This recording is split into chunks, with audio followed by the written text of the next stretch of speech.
வணக்கம். இன்றைக்கி நம்ம பார்க்க போகிற சமையல் ஒரு அருமையான அரைச்சி வச்ச பச்சை பயிர் குழம்பு எப்படி செய்யலாங்கிறத பார்க்கலாம். நல்லா ஆரோக்கியமாக இருக்கும். இட்லி, தோசை, சப்பாத்தி, சாதம் எல்லாத்துக்குமே தொட்டு சாப்பிட்றதுக்கு சூப்பராக இருக்கும். வாங்க அதை எப்படி செய்யலாங்கிறத பார்க்கலாம். நல்லெண்ணெய் சேர்த்துக்கலாம். வெங்காயம்லாம் வதக்கணும், அதனால் கொஞ்சம் கூடவே எண்ணெய் சேர்த்துக்கலாம்.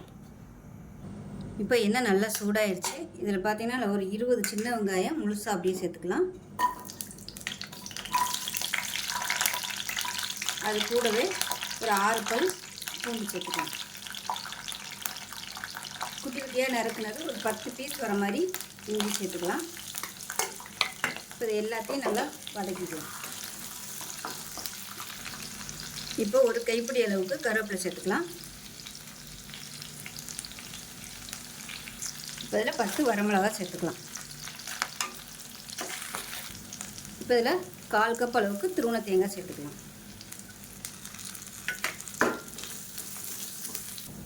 இப்போ தேங்காய் சேர்த்து நல்லா வதக்கியாச்சு. 1 டேபிள் ஸ்பூன் தனியாத்தூள் சேர்த்துக்கலாம். அதே மாதிரி 1 டேபிள் ஸ்பூன் குழம்பு மிளகாத்தூள் சேர்த்துக்கலாம்.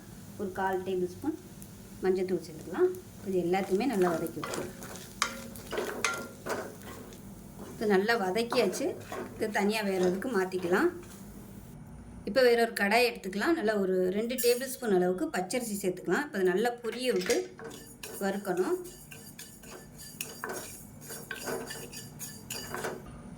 இப்போ பாருங்கள், அரிசி நல்லா வறுபட்டுருச்சு. இந்த அளவுக்கு நல்லா செவந்து வரணும். அப்படியே பொரிய ஆரம்பிக்கும். அந்த அளவுக்கு வறுத்துக்கணும். அப்போ தான் டேஸ்ட்டாக இருக்கும். இப்போ நல்லா பொரிய ஆரம்பிச்சிருச்சு. வேறு பிளேட்டுக்கு மாற்றிக்கலாம். இப்போ இதில் ஒரு 1/2 டேபிள் ஸ்பூன் அளவுக்கு சீரகம் சேர்த்துக்கலாம். அதே போல் ஒரு 1/4 டேபிள் ஸ்பூன் அளவுக்கு மிளகு சேர்த்துக்கலாம். நல்லா பொரிய விட்டுக்கலாம். இப்போ நல்லா படபடன்னு பொரியுது. இதையும் வேறு பிளேட்டுக்கு மாற்றிக்கலாம்.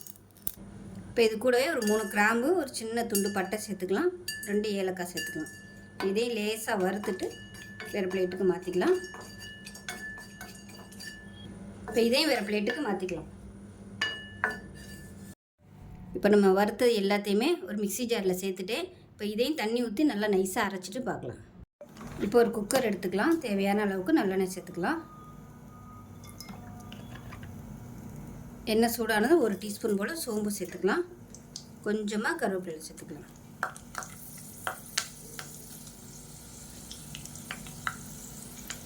இப்போ நல்லா பொரிய ஆரம்பிக்கவும் ஒரு கைப்பிடி அளவுக்கு சின்ன வெங்காயம் பொடியாக நறுக்குனதை சேர்த்துக்கலாம்.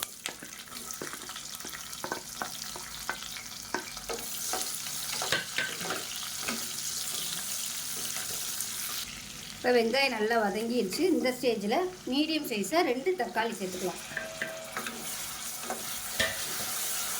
இது நல்லா மசிஞ்சு வர அளவுக்கு வதக்கிக்கலாம். இப்போ தக்காளி ஓரளவுக்கு நல்லா வதங்கிடுச்சு. நம்ம அரைச்சி வச்சுருக்க அந்த மசாலா பேஸ்ட்டை சேர்த்துக்கலாம்.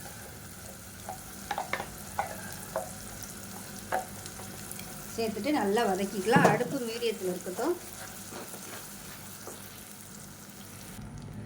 இப்போ பாருங்கள், மசாலா நல்லா வதக்கியாச்சு. இப்போ இதில் மெஷரிங் கப்பில் நல்லா 2 கப் அளவுக்கு பச்சை பயிர் எடுத்திருக்கேன். ஊற வச்சுட்டு சேர்த்துக்குவேன்.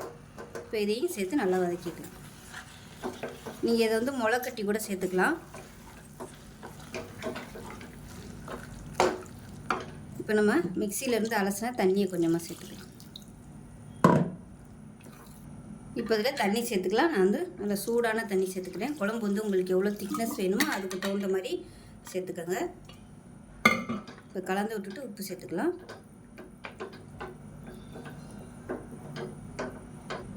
இப்போ குழம்புக்கு தேவையான உப்பு சேர்த்துக்கலாம். சேர்த்துட்டு கலந்து விட்டுட்டு குக்கரை மூடி வச்சிடலாம். குக்கரை மூடி வச்சுட்டு நல்லா ஒரு 3 விசில் விட்டுக்கலாம். 3 விசில் விட்டுட்டு ஸ்டீம் போனதுக்கப்புறம் பார்க்கலாம். இப்போ விசில் விட்டு ஸ்டீம்லாம் இறங்கிடுச்சு. எப்படி இருக்குன்னு பார்க்கலாம். பாருங்கள், பார்க்கவே அவ்வளோ சூப்பராக இருக்குது. அதை நல்லா மிக்ஸ் பண்ணி விட்டுக்கலாம். குக்கரில் வைக்கும்போது பருப்பு நல்லா சாஃப்டாக வெந்துடும். டேஸ்ட் நல்லா அட்டகாசமாக இருக்கும். இது சப்பாத்திக்கெலாம் கூட நீங்கள் இந்த மாதிரி தொட்டுக்கலாம். ரொம்ப ஆறுச்சுன்னா சுடுதண்ணி ஊற்றி, அதாவது ரொம்ப கெட்டியாகிடுச்சுன்னா சுடுதண்ணி ஊற்றி நீங்கள் உங்களுக்கு எவ்வளோ தூரம் தண்ணியாக வேணுமோ அந்தளவுக்கு நீங்கள் வச்சுக்கலாம். இந்த மாதிரி சாதத்தில் போட்டு பரட்டி சாப்பிடையில இந்த மாதிரி வச்சிங்கன்னா சூப்பராக இருக்கும். டேஸ்ட்டு அட்டகாசமாக இருக்கும். ஸோ நல்லா ஆரோக்கியமான பச்சை பயிர் குழம்பு ரெடி ஆயிடுச்சு. ஸோ இதே மாதிரியே செஞ்சு பாருங்கள். செஞ்சு பார்த்துட்டு எப்படி வந்துச்சுங்கிறத சொல்லுங்கள். வீடியோ பிடிச்சிச்சுன்னா லைக் பண்ணுங்கள், கமெண்ட் பண்ணுங்கள், சேனலை சப்ஸ்கிரைப் பண்ணுங்கள், பக்கத்தில் பெல் பட்டனையும் ப்ரெஸ் பண்ணுங்கள். நன்றி.